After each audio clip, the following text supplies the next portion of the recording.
Entrevista Venevisión. Líder en opinión. Por tu canal independiente, Venevisión. Y ya estamos listos en Entrevista Venevisión para conversar con Gen Ramos Ayub, presidente de la Asamblea Nacional. La ley de amnistía, que ha sido parte de la oferta electoral de la oposición venezolana, pareciera ser uno de los temas más álgidos y que se demostró en un debate muy encendido en el Parlamento con 16 intervenciones, que es un tema bien complicado. Se lleva este tema a consulta popular. Yo quisiera que nos hablara acerca de los alcances y cuáles son los pasos siguientes para la aprobación. No, la ley de amnistía no supone llevarla a consulta popular, aunque sabemos que si la lleváramos a consulta popular neutral, sin trampas, sin dilaciones, sin demoras por parte del gobierno y su Consejo Nacional Electoral, sería aprobada abrumadoramente, porque la gente lo que quiere es paz y reconciliación. La gente no quiere presos políticos. Pero bueno, fue un tema áspero porque desde que anunciamos el proyecto de ley, sin siquiera ver el texto físico, el contenido del proyecto, tanto el presidente de la República como su bancada, sus ministros, etcétera, sus activistas, comenzaron a decir que esa ley no iba, que la negaban de plano. Bueno, nosotros ya la aprobamos en primera discusión, la vamos a aprobar en segunda y vamos a ver qué hace el gobierno. A lo mejor la manda a su tribunal primero de justicia, a su Tribunal Supremo de Justicia, para que su tribunal diga que es inconstitucional como todo lo que Maduro mande allí. Bueno, es otra situación de tensión. Ahora, lo que es importante transmitirle a Venezuela para que tenga confianza es que nosotros no vamos a salir de estos atolladeros mientras este gobierno esté allí en esa actitud en la que está.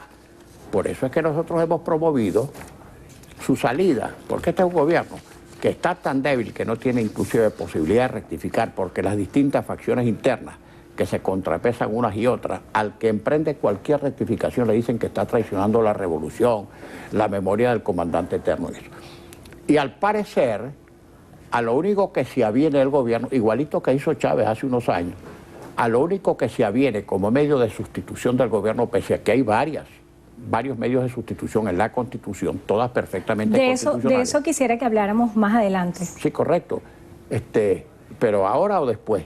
Más adelante, para que nos explique, porque dentro de las distintas posturas hemos visto iniciativas, por ejemplo, de líderes como Enrique Capriles, también del diputado Tomás Guanipa, que están emprendiendo campañas para hablar acerca de la necesidad de referéndum revocatorio. Sí. Está la posibilidad de referéndum, está la posibilidad de enmienda.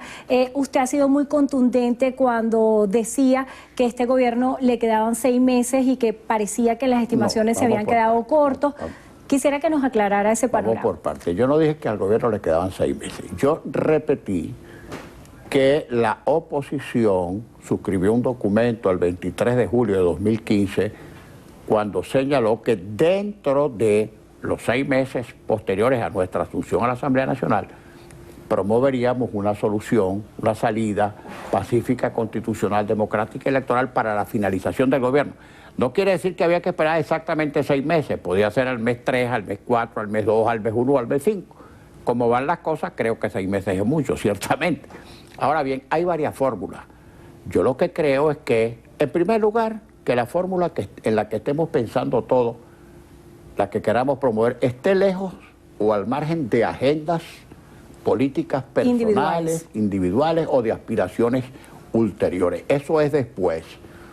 Yo creo que nos deberíamos inclinar, examinándolas todas con mucha neutralidad, que nos deberíamos inclinar por la que sea menos complicada, menos riesgosa, menos improbable o más o menos improbable. En fin, el referéndum ciertamente es una salida constitucional, pero es complicadísima. Basta con analizar, y tendremos que analizarla públicamente. Si la enmienda también se va a conseguir con los escollos de un tribunal que puede declararla inconstitucional. Pero el referéndum es tan complicado que a lo mejor no lo declaran inconstitucional, pero en el camino le ponen tal cantidad de trabas para que se produzca al final del periodo, y así una vez que revoquemos a Maduro, si es que lo revocamos, entonces queda el vicepresidente hasta el final. Entonces, ¿qué hiciste? No hiciste nada. Repito, hay mecanismos, todos los tenemos que estudiar con mucho equilibrio, sin fanatismo, sin que estemos calculando, yo quiero esta porque es la que me conviene a mí más políticamente. Ojo, lo que le conviene al país, no a la oposición, al país, es que no estemos jugando a estirar la goma para que el gobierno llegue al final, sino que lo que tenemos que procurar es que el gobierno salga cuanto antes de manera pacífica, democrática y constitucional. Si el método ideal para lograr ese propósito es el método A, vayámonos todos juntos por el A. Si es el B o el C o el D, vayámonos por el B o el C o el D. Políticamente hablando y comprendiendo la complejidad del momento económico que se vive en Venezuela, hay posturas como la del ministro de Comercio Exterior, Jesús Farías, quien asegura que en las manos de la oposición, el gobierno, la crisis se agudizaría aún más. ¿Qué sería lo más conveniente? Bueno, esa es una conjetura del ministro. Yo no sé cuánto más podría agravarse una crisis de lo que ha ocurrido en estos últimos 17 años. El diputado Farías, que tiene una ideología concreta y una concepción del Estado y de la economía absolutamente rígida, y además de una rigidez que demostradamente ha fracasado en todas partes donde trató de implantarse, por ejemplo en la Unión Soviética, en Europa del Este, etcétera. Él sabe que por aquí, por donde va el gobierno, no hay corrección posible, porque no aumenta la producción, porque no vienen las inversiones extranjeras, porque no hay productos en los mercados, porque no hay capacidad de compra. O sea, ya estamos teniendo en Venezuela entre 6 y 7 saqueos diarios. Saqueos diarios.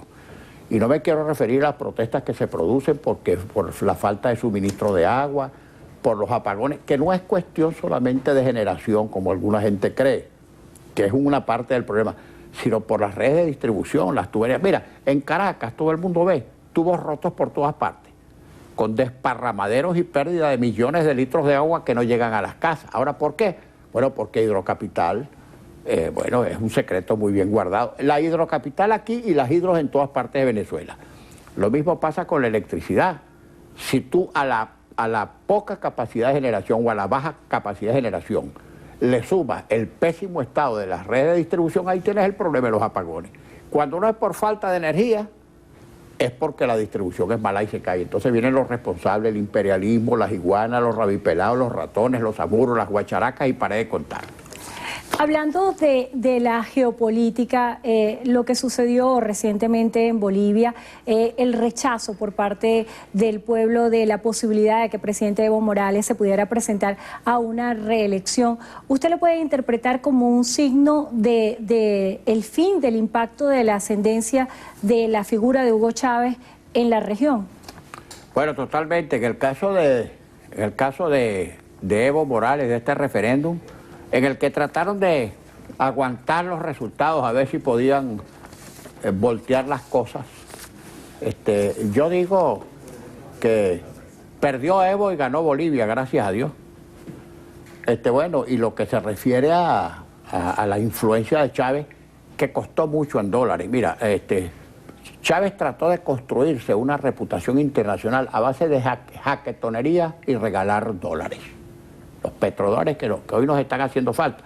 Por supuesto, cuando la gente ve que esa irresponsable fantasía, ese mesianismo, esa locura, esa conducta demencial de promoverse a punta de dinero fue en mengua o en ruina del pueblo venezolano, entonces ese culto idolátrico se desvanece como se desvanece cualquier brujería. Bueno, pero ahí está todos los países exactamente lo mismo. Todos los que trataron de copiar el modelo. Para empezar, ya Venezuela no tiene influencia en esos países y los gobiernos de esos países se están desplomando. Te voy a poner un caso rapidito. ¿Cuánto le costó a Venezuela vía Petrocaribe la ayuda del CARICOM? Todos estos países del CARICOM, incluyendo a Cuba, que no es exactamente el CARICOM. Bueno, a las primeras de cambio, en la reclamación del Esequibo, todos los países del CARICOM, incluyendo a Cuba, se cuadraron con los intereses de Guyana, echando por tierra una histórica reclamación de un territorio que es nuestro. Ojo, pero el mismo irresponsable de Hugo Chávez, que fue un traidor a la patria con T mayúscula, en la reunión del Grupo de Río de hace unos años renunció prácticamente a la reclamación venezolana sobre Guyana, diciendo, bueno, que será una reclamación, una vieja reclamación adeca contra un gobierno socialista para derribarlo, obedeciéndole a Washington. Eso dijo Chávez. Ahora, la gente que no se olvide de eso. Pero, ¿cuánto nos costó en dólares el liderazgo de Chávez, que no existe? Pues se desvaneció. Y si Chávez hubiera estado vivo ahorita, en todos esos países le hubieran tirado piedra por impostor. Porque cuando se acaba la subvención, se acaba la lealtad. Cuando pensamos en lealtades políticas, ¿usted considera que el chavismo ha sido más sustentado por la construcción del populismo y esa dependencia paternalista que por una convicción ideológica? Mira, Trina, el ser humano desde que apareció sobre la tierra tuvo necesidad primero de comer que de deliberar. Tú no le puedes exigir a ninguna base, en nombre de ninguna ideología, que te respalde a costa de pasar hambre, a costa de morirse, a costa de no tener que darle leche o desayuno a un niño por la mañana, etcétera, etcétera, etcétera. Tú no le puedes exigir a nadie devoción en medio de la miseria. Como decía por ahí un eslogan absolutamente estúpido, inventado por el chavismo para fanatizar más a la gente. Con hambre y sin empleo, con Chávez me resteo. O también se lo endosaron a Maduro. Con hambre y sin empleo, con Maduro me resteo. Me resteo, ve las encuestas, me resteo, mira el resultado de las últimas elecciones. Me resteo. ¿Quién se va a restear? Y sobre todo cuando tú ves el contraste, se van a restear ellos con gente que a ojos vistas vive en la opulencia, han amasado enormes fortunas, además súbitas, porque todo el mundo sabe que eran pobretones hasta ayer, etcétera, etcétera. Entonces la gente no es tonta. La propia base chavista, que en determinado momento pudo tener la ilusión con una propuesta, poco a poco va migrando o emigrando hacia otras opciones porque simplemente se siente tan defraudada y tan desfalcada y tan engañada como cualquier otro ciudadano. En el marco del análisis de lo que fueron las medidas económicas presentadas por el presidente Nicolás Maduro, y usted las calificaba como unas medidas inapropiadas y hablaba de la necesidad de acudir a mecanismos internacionales de financiamiento. En este sentido, se ha estigmatizado de manera muy negativa la figura del Fondo Monetario Internacional por distintos voceros del gobierno nacional. ¿Cuál piensa usted debería ser el mecanismo a activarse en este sentido? Bueno, para empezar, si el Fondo Monetario Internacional es tan malo, que se retire Venezuela, porque Venezuela forma parte del Fondo Monetario. Si el Banco Mundial es malo, que Venezuela se retire del Banco Mundial. Si la OEA es mala, que se retire de la OEA, que se inscribe en el ALBA o que busque mecanismos de financiamiento en estos países tan prósperos como Nicaragua, Bolivia y el Ecuador, que vaya ahí a ver si consigue plata. A ver, ojalá Venezuela consiga que esos malandros de Petrocaribe nos paguen parte de lo que nos quitaron, porque esa es una deuda que con mucha suerte podrá negociar al 30% de su valor, ¿ok? Pero mira, no va a conseguir el gobierno financiamiento en ninguna parte mientras siga con estas políticas, porque no es el fondo. Donde quiera que vaya, a Alemania, a China, a donde vaya, le van a exigir garantías porque el que presta quiere que le devuelvan su plata. Ahí están los chinos. Los chinos prestan, pero ya no con garantía fiduciaria, que te prometo que te voy a pagar, no. Ya no quieren ni garantía petrolera, sino quieren oro monetario, que por cierto está bajando bastante las reservas porque las están fundiendo.